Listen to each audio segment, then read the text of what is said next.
Right, hello everyone, and welcome back to the Warwick F1 Show. My name is Katch, and we are doing a little two-person episode today on Formula 2. So I have Daniel here with me. Hi guys. So we are just going to go through, for you guys that may not know much about F2, how it works, the basic facts, the structure, and some of the drivers to look out for as it is approaching the final two races of the season in Qatar and Abu Dhabi. So this is the first time they've raced in Qatar, so it'll be a pretty exciting one. But yeah, so just to go over the way that Formula 2 is, it is a feeder series in the likes of F3 and F4, and it is the tier just below Formula 1. So in theory, this is all in theory, the drivers who perform really well in Formula 2 should get the chance and the opportunity to go up to F1. But as this has been the case in many recent years, it's not always the situation, and drivers that do incredibly well, like Porsche and Drugovich, do not get that opportunity in F1 like we used to see maybe 5, 6, 7 years ago. So that's just a whole other debate to get into at another point. But yes, specifically to F2, it is an FIA graded series. I believe it was around 2016, 2017? 2017, there we are, it became an FIA series. Meaning they get the super license points as well, which is amazing. So the way it works for this season specifically is there are 14 race weekends, and it all follows the F1 circuit around, similar to the F1 Academy. So all the circuits that F1 race at, those opportunities for Formula 2 to also race at. Each weekend will have a sprint race and a feature race. So in total there are 28 races in Formula 2, which is a lot of action and a lot of way for the drivers to prove themselves to the teams, to sponsors, and just to the world in a way.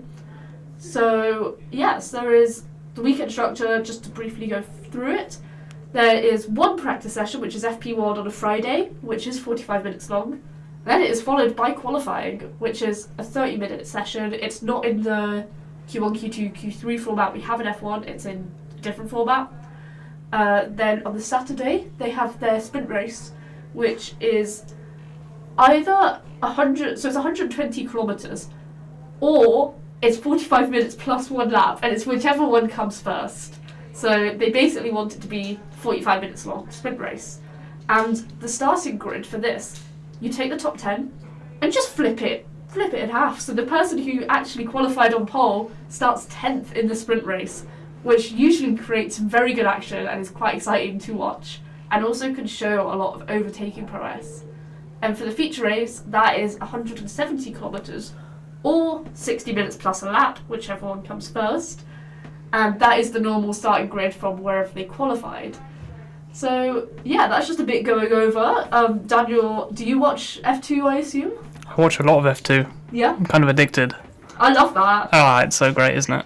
It is just so exciting because there's a lot more overtaking opportunities, the drivers are more hungry.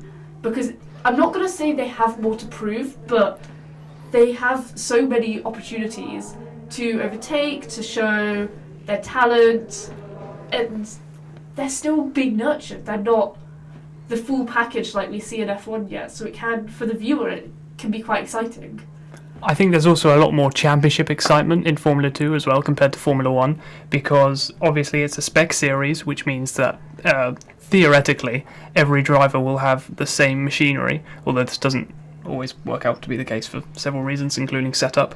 But their momentum swings are very much with the drivers, and it depends on which tracks they flourish, which tracks they maybe have a bogey track, and that can be quite pivotal in the championship, because the maximum number of points you can pick up in a weekend is 39 points. That's a lot of points. Exactly, which when you think about Formula 1, it's 26, and if you get a sprint, then it's, maths 34. So, it's pivotal, really, to have a good weekend for these drivers. And we see it recently. I thought the championship was down and out until the last round in Baku, Monza, where Isaac Hadjar had a bit of a stinker, and Gabriel Bortoleto was like, no, this championship is not dead. I'm going to come from last on the grid and finish first in the feature race. Which was just such an incredible drive. Exactly. To watch. Yeah, and he picked up 25 points on his championship rival. Yep. Going into Baku, he picked up even more. Isaac Hadjar, maybe they were two bogey tracks for him. He just couldn't quite pick up the momentum that he needed. And now there are only, 4.5 points between them in the championship with 2 rounds to go. Yep, exactly. It's so tight in that championship. And that's why we see the case, for example, earlier in the season with Oliver Behrman when he stepped in Saudi Arabia into the Ferrari to replace Carlos Sainz. At that point, he self-admitted that this was it took away his championship hope. You have to be present in every single race in the F2 championship to give yourself a chance of winning that title. So that's where there is a debate that I don't think we'll properly get into on whether F2 is a good metric for F1, but those drivers we're seeing more and more, if they get an opportunity to step in F1 machinery, they will, but it sacrifices the F2 championship, which is a big deal. So yes, it is very tight at the moment with 2 rounds to go, so 60 whatever points? In theory, I believe it's any of the top 4 could easily still win it. I think... it's not going to be any of the top 4, it's going to be either Bortoleto or Hadjar. Yeah. But Maloney and Aaron, I believe, are both mathematically still in with a chance. I believe so. Yeah, so according to my stats, poor Aaron has 133 points and Zay Maloney has 135, which is only 30 points off, so this would need Bortoleto and Hadjar to both have blank weekends, basically, which we see unlikely. Sure, Hadjar's had 2 blank weekends currently, but it's a complete rarity. Okay, so across these 2 rounds, the max number of points available is 78. Okay. The gap between Gabriel Bortoleto and Franco Colapinto is only 173.5. So if Colapinto were to return to Formula 2 in Qatar, he would mathematically be in contention to take the championship. Okay. Just a little fun fact. Formula 2 fun fact there. Formula 2 fun fact? Yeah. For some reason, I don't see that likely. No? He's not going to get dropped by Williams and go back to Formula 2? No. For some reason, I think another driver change, maybe not. Okay, fine. Bit sad. Yeah. But we are happy to see him doing well in F1. He's doing great. He is doing fab. But yeah, so the main people to talk about, obviously, we have the top 4 or top 3 of Bortoleto, Hadjar, Zay Maloney, who has been fairly consistent. He's had a couple of tracks where he didn't score any points. So Austria didn't score, Hungary he didn't score, and Baku. But apart from that, he's been picking up little by little each time, which has got him up to that 3rd place. I felt quite sorry for Maloney in Hungary, because he was involved in that quite unlucky incident where Paul Aaron, after starting on pole, he had a terrible start, and then later on in the race, when he'd already fallen back, he decided to hit the rear of Maloney when they were both in the points and take them out of the race completely. So that was unlucky for one, a mistake from the other, but it's just it was a bit of a shame for them, which has kind of allowed Hadjar and Bortoleto to creep up towards them, because Maloney and Mallory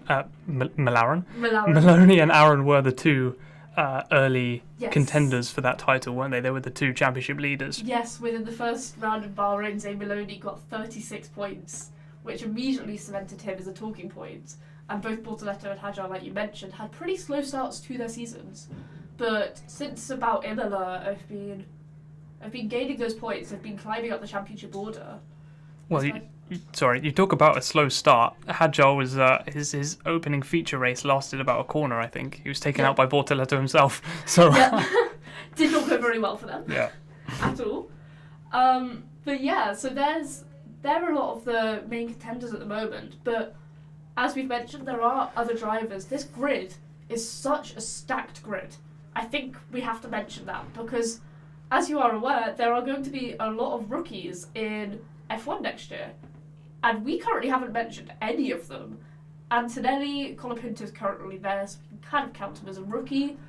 Behrman, and they're not as far up in the championship, but they're still such good drivers, and maybe this championship order doesn't represent the skill of the drivers. Yeah, there's such a rich talent pool in F2 this year, even if you look as far down as, I think Joshua Dirksen in recent races has been mighty impressive. He got that race win in Baku, but his points don't reflect it because, unfortunately, AIX are kind of known as a bit of a backmarker team in Formula 2, shall we say, and maybe with their other driver that is the case, Neil Scoulin. I mean, I wouldn't trust him to drive my shopping trolley personally. I don't think we'd make it to the checkout before closing time. So No, he is just not. Yeah, He is not. a typical pay driver situation there, I think. Yeah, which we still get in F2. I Yep. think it is still, sadly, the situation because all the feeder series have become extremely more expensive to be a part of. It used to be, I think, around 1.5 mil to be an F2, and since then it's just gone up. I think the cost of operating a Formula 2 car is estimated to be about $3 million US, I think, Yeah. which is paid mostly by the driver through family money or sponsorship money. So Yeah. that's frankly an unfair amount of money to raise, which is why we see Formula 1 team academies to fund these drivers potentially for a look in their race seat. But even that isn't bulletproof, as we've seen with Zach O'Sullivan this year, which was a great shame. After 2 race wins, he was dropped by his team, ART. Yeah, because they couldn't pay, even though there was the assumption. So I think some of the larger Formula 1 teams probably pay quite a significant amount. So those of the Ferrari Driver Academy will probably pay a significant amount to their F1, their F2 championships, I say. But for Williams, that wasn't the case. Where, like you said, despite getting 2 feature race wins, he just hasn't got the funds for it. Williams aren't supporting that, which is a concern going forwards in the series. But yeah, no seat is solid in this championship. Drivers can come in and out at any point, especially those back market teams, which I think I want to move on to because, as we've mentioned earlier, it is a technical quote-unquote single-make championship using the Dallara chassis, but that is not the case. They are not single-make. Sure, they start from that, but as we mentioned, setup is such a big factor still in F2 because there's ground effect, aerodynamic concepts, so they have to make sure they get one practice session, as we mentioned, 45 minutes to tinker with their car to get the correct setup for that weekend, which in some ways is impossible. Yep, for sure. I guess you'd say that Prema are probably the standout team for being the disappointment this year, I suppose, which you could pin down to being unable to get their setup right, of course. But other teams like ART as well took the Drivers' Championship with Théo Pourchaire last year. They've been struggling. Victor Martins has been finding it quite difficult to get into the top 10. So it's allowed a few surprise contenders to emerge, shall we say. Yes. Currently leading the team standings are Invicta Racing, who didn't have a great year last year. I think they finished somewhere in the midfield with Jack Doohan scoring the majority of their points, but now they're at the top. Yeah, and they've had some solid runs, and that's the thing, they've got solid drivers within the team, therefore this allows them to go to the top. So I think, Prema has always been seen as this ideal F2 team. When you talk about drivers coming through the ranks, they always want to be with Prema. Or, I'm going to say Campos as well recently has been doing really well and is really respectable. So it's interesting that we do have those back market teams and those teams that maybe provide the best resources.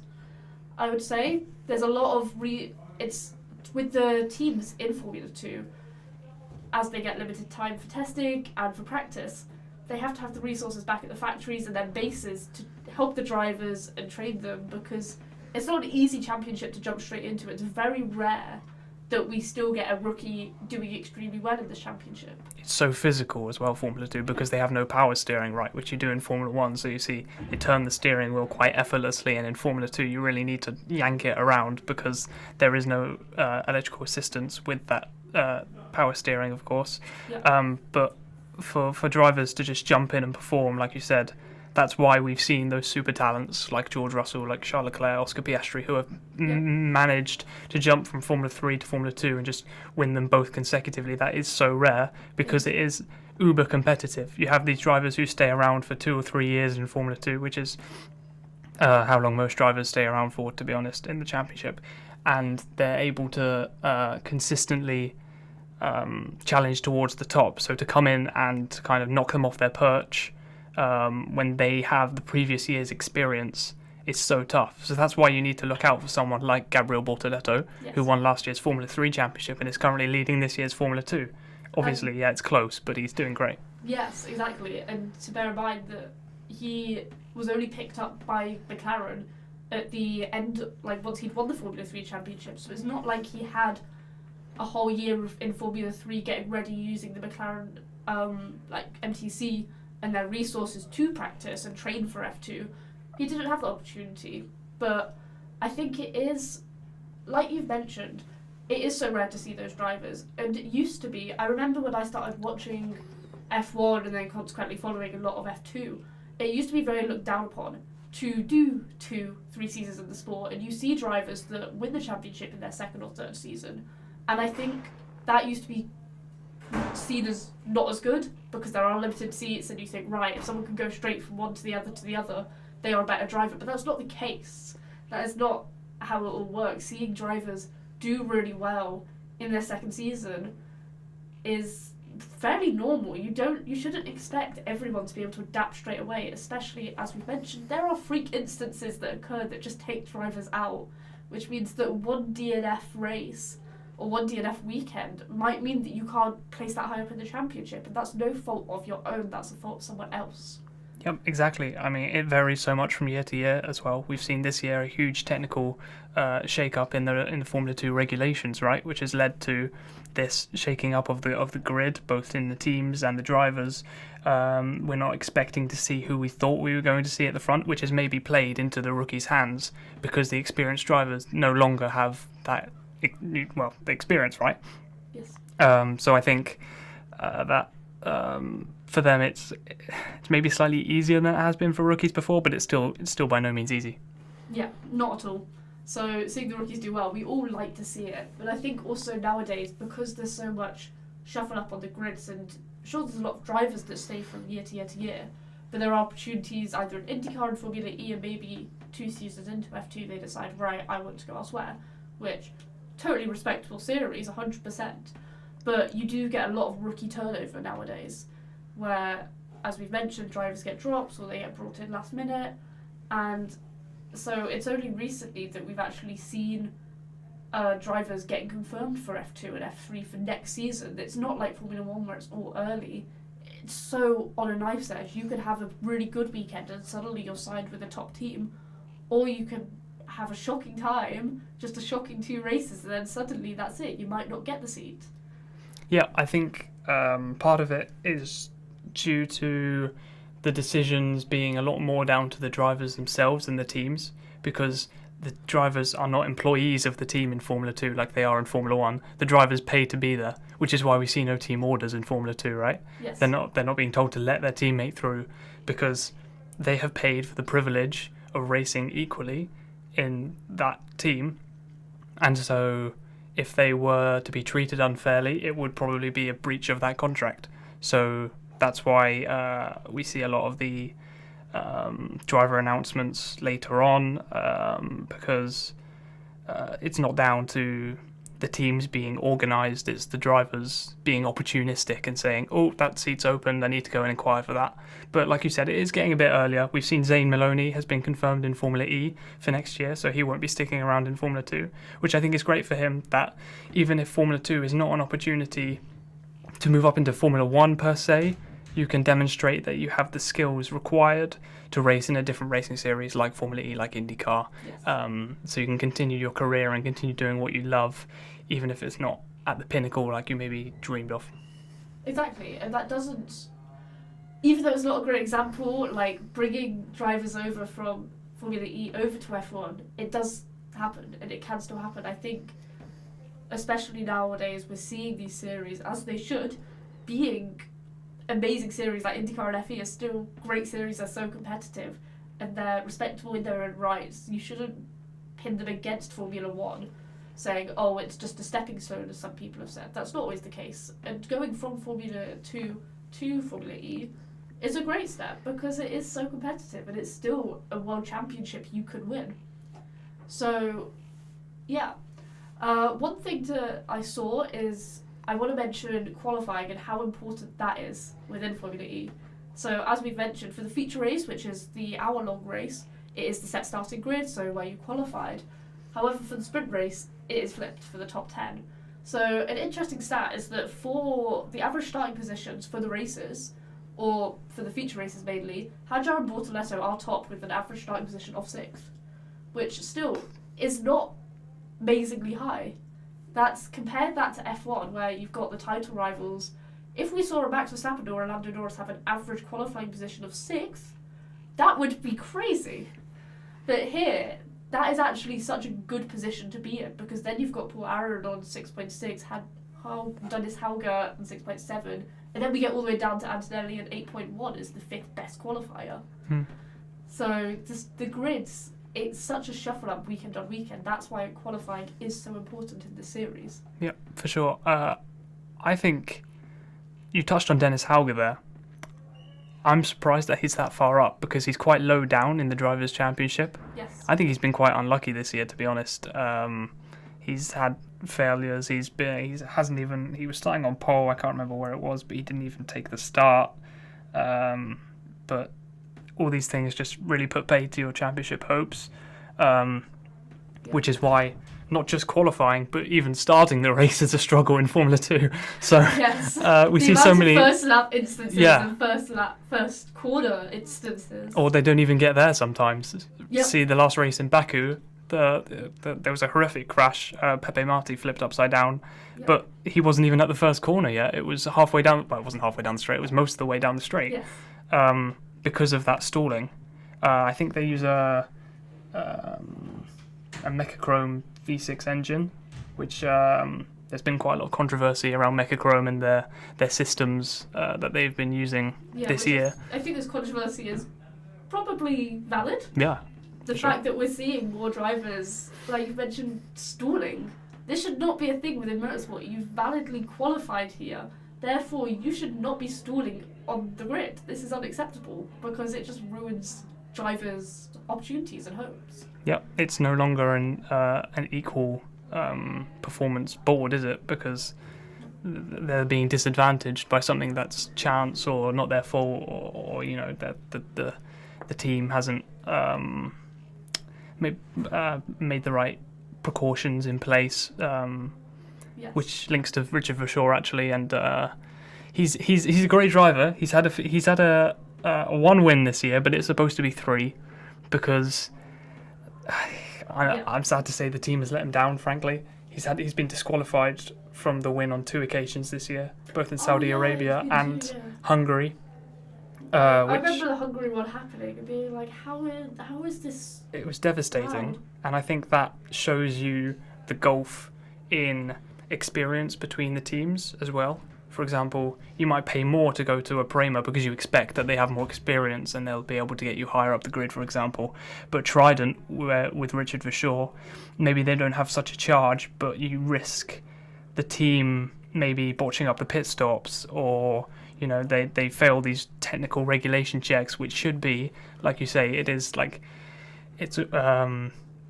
second best to Formula 1, right? Or it's supposed to be. Yes, so it's meant to be the best feeder series there is. It's unacceptable, really. The best opportunities. So you mentioned there's 2 races that Verschoor has been disqualified from.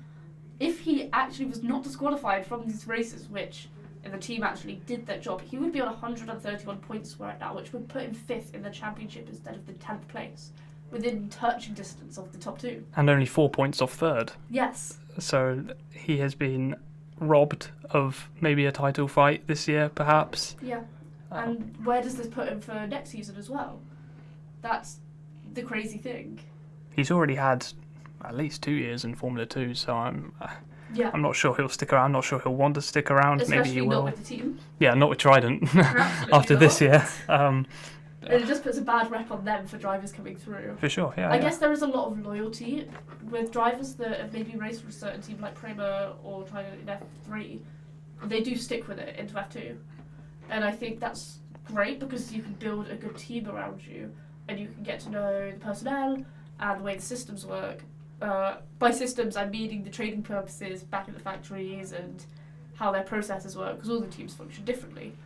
But whether there's too much loyalty in some cases, I don't know. You mentioned Prema. They have quite an extensive family, don't they? They do. They're coming into, is it IndyCar next year? They have the Yes, IndyCar they're team? doing IndyCar, so they've already signed Callum Ilott. Yes. and it's like there's rumours on Sargent going there, but I don't know. Okay, that'll be good because he raced for Prema in Formula 3. Yes, Yeah. he was alongside Oscar Piastri. Oscar Piastri, yeah. In F2 as well, I'm pretty sure. Really? Okay. I believe he was definitely F3.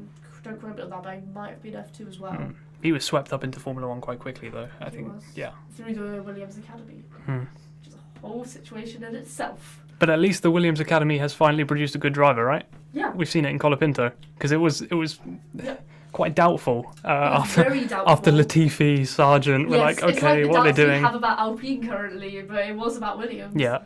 It's a shame that their driver academy driver that has been doing so amazing is not going to have a seat, but it's. Imagine if McLaren did that to Bortoletto right now. Just sorry, Gab, you're off. Just the outrage. I can see that happening though. So that's a whole other situation. Yeah, it is. That's a whole other conversation that we do not have a chance to talk about here. No. Yes, but so yeah, one thing I want to mention that I do have an issue with that has been raised in previous years and is so noticeable is the Formula 2 calendar. So as we've mentioned, it follows around F1, obviously not at all the events, but at 14 of the events. So you would think, oh yeah, we'll go to a range of street tracks and purpose-built circuits, so street tracks like Monaco they go to, and traditional ones like Silverstone. But then they always have this big gap. So we've had the race in Baku, which was good, and then they don't race again in Qatar in November. And this big gap is so, it takes momentum away. What are these drivers meant to do now? Do they jump into another series to prove themselves? This is the part of the year where a lot of contracts get signed before the winter break, so you don't have to do all that admin through the winter break. Having over a month-long gap in Formula 2 just seems crazy to me. And it used to be worse as well, right? I think last year they went from Monza in early September straight to Abu Dhabi, which was late November. Yeah. Which is a seismic gap. How are you? You could go and race in another series in that time. It just kills all momentum that any of the drivers have. I mean, I'm not sure any driver's got momentum in the series much, but yeah, momentum is an interesting word in Formula 2. But yeah, maybe some of them have downward momentum. Like Isaac Hadjar's been. I don't think he scored in the last 2 rounds, but so maybe he'll be grateful for the break. Maybe he will, but the fans aren't. Yes, exactly. This is one final thing as well is Formula 2 obviously gets the coverage because it follows Formula 1, which is great, and it needs to in many cases. But to create a unique audience is so tricky for series like this, when there are so many competing motorsport series, and to have breaks like this just does not help them with their fan engagement and fan base and getting sponsors in to support the series. It's really not beneficial, so I'm not understanding, and I've never understood why they take these big gaps or why they allow poor engine suppliers to come up with, to use them to have mechanical issues. It blows my mind that the organisers allow this. If you're a Formula 1 fan and you're complaining about the 4-week autumn break, try being a Formula 2 fan. That's what I'll say. Yes, that's a very good point, because it is crazy long. And especially, I know they can't follow... I know they have to follow the F1 circus. I'm calling it a circus. This is just how I phrase it, the F1 circus. Sometimes it is a circus. Sometimes it really is, my God. But this would be an ideal opportunity. F1's got this big break. Why not put some F2 on? Why not have showcases?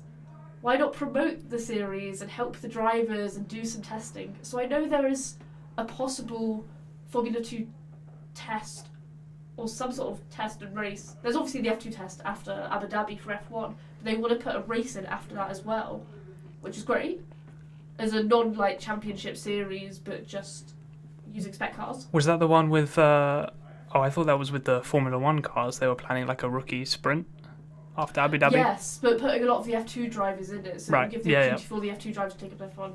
My bad at wording. But I think having some sort of event like that as well, in breaks where F1 fans are missing motorsport, they want the season back. Therefore, hey, here's a lot of the younger drivers that you can support and you can follow. We've seen that with the likes of Antonelli and Behrman, and also Colin Pinto now, who have got such dedicated fan bases and so many fans. This only benefits the sport and benefits the championship. Yeah, I think lead commentator of Formula 2, Alex Jakes, put it well when he said, watching Formula 2 is like seeing a band before they're big. Yes. They're developing the fan base at quite a rapid rate because they're on Formula 1 weekends now, people are learning about them, but they're not quite at the level of hype and fandom that Formula 1 brings them. So it's getting the drivers exposed to that side as well, interacting with their fan bases on a smaller scale before the big time, getting some media in small scale before they're harassed by Ted Kravitz or whoever in the media pen every weekend in Formula 1. Yes. So for that, in that respect, I think Formula 2 does quite a good job of preparing drivers, but in others, maybe not so. Yeah, I think definitely. And also Alex Jakes is just such an iconic commentator. He is so top tier. He is so underappreciated, and someone like Sky or F1 TV really need to properly bring him onto the teams, because I think just in the production side as well, Formula 2, not only for drivers but for engineers and for commentators and marketing, it's such a good place to make connections, to grow your talent, to improve upon yourself on a smaller scale. So series like that really need the investment, and they are so important for just the whole industry of motorsport. Some people ask me sometimes, if a driver isn't performing in Formula 1, do they get demoted back to Formula 2? And it made me think of Fernando Alonso, like 43 years old or something, racing all these young F2 drivers. And I said no. But it can be the case, maybe they're not demoted as such, but then maybe they want less of an intense calendar for the mechanics or something. Yes. So they'll transfer from a Formula 1 team to a Formula 2 team, or just go in another racing series like IndyCar. But the 24 race Formula 1 calendar can be very intense for all the team personnel. So for them as well, and the media side as well, I think it's maybe more of a forgiving calendar. It definitely is, and I think that is good, and it creates excitement because every round means so much. It's so important and vital, so it's exciting for the fans, it's exciting for the drivers, the personnel. It's got added value, and I think that's what makes F2 so exciting and so interesting to watch as well, because like we're saying in F1 now, with F2 it's every weekend. You have no idea what's going to happen. Of course you have your title protagonists, but the title protagonists can come from nowhere. You have no idea at this point, and it's a really great series to follow and watch. And I think by doing this, we just kind of implore everyone to give it a chance and give it a watch. Sadly, there is no F2 race till Qatar. However, go back and watch the old feature races and the old sprint races from this season, because there are so many plot lines and stories that you just don't see usually. I'd say as well, in Formula 2, you think you've seen everything in Formula 1.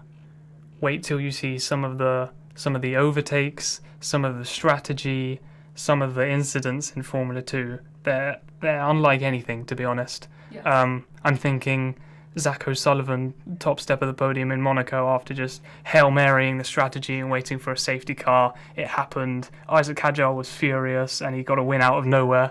I'm thinking, last year in the Netherlands, for example, there was a car that was released with the two wheels loose, and then it spun when it was coming out of the pits, and he was a title protagonist as well, and it's just chaos a lot of the time, which just makes it so fun. It's chaos that we love. It's chaos with drivers that are talented, and that maybe in a few years or even in a year or two, you'd be like, oh yeah, I remember watching them. I was following them before. And I think that's such an exciting prospect to see the drivers grow year on year, race on race. It's backstory, right? It's like a prequel. It is. You want to know the origins of your favorite TV show character. Well, I think you want to know the up and coming drivers as well. You want to know their stories. You can identify their driving styles as well. If they're quite aggressive, for example, you see Antonelli in the race that he won in Hungary. He was pulling off moves in places where you don't normally see them. That was pure aggression. And we also saw that in the FP1 in Monza that he did in Formula 1, right? Yes. He was so aggressive that he put it in the wall in 10 minutes into first practice, because he was just that, eager to drive an attacking lap in a Formula 2 car. Maybe he was just following the safety cars example that it set earlier in the weekend. I don't know. Maybe he thought that was a racing line, but you can't park there. Yeah, sorry. We're gonna have to clamp your car. But it was just it was great to see him have a chance. Obviously, it didn't end how we'd like to, but those characteristics can be transferred through the racing series, and it's great to watch them hone the skills. Yeah, exactly. I think that's a great note to end on. Just watch F2 in the future. You can see the drivers just, be their authentic selves without any F1 team pressure, which is great. But yeah, so we're going to end that episode there. Thank you for listening, and I hope that you have learned something new about F2, and maybe we've ignited a little spark in you that you want to go and watch it, which we would 100% recommend. So yes, thank you for listening. This has been the Warwick F1 Show. I'm Katch. Thank you to Daniel for being here and explaining so passionately as well. And yes, have a good day, and until next time, see you later.